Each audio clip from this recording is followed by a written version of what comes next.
Alright, so let's just go over setup real quick. This will be a really quick one. This is the sheet that you'll get when you download. It's all blank. As I said in my other video, you can change these labels up here and it'll change for the rest of the columns underneath. So make sure you watch that. And then I just want to do a blank one, show you how to input it for the first time because that other video is just a lot. Alright, so let's pretend it's May 30th, 31st, whatever last day of May is. You got paid. Let's put in 1,000. And of course, you can always go back and do this or just not do it. You don't have to put these numbers in the first boxes. But if you want to change the labels, like I said in my other video, you need to do it up here only so it changes for the rest of them. And there's two numbers that you have to like set specifically in each box. So like the water and the Excel in this sheet, if you change them up here, it's not going to change for the rest of the sheet. You'll have to do each of those individually. But like whatever payments you make on things probably isn't going to change. It's just utilities that change month to month. So anything that doesn't change month to month, you can put those numbers in up at the top.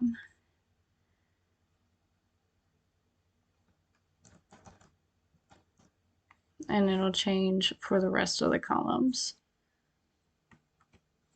Whereas if I change my utilities, these are the only two utilities, it's not going to change for the rest of the boxes. I would have to put them in each month because they're going to change each month. And that's pretty much there is all to setting it up.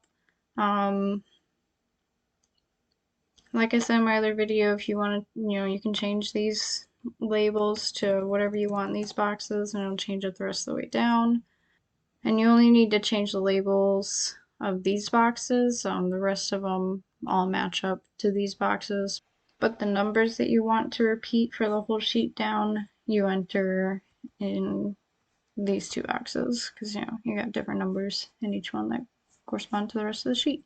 So labels, change these ones to change the ones in the rest of the sheet, and numbers, change this column to change all these columns numbers, and this column to change all these columns numbers. And then as you get this all filled in over the months, then all you'll have to really need to put in is what you've been paid, any extracurriculars you've been paid, and then your cash.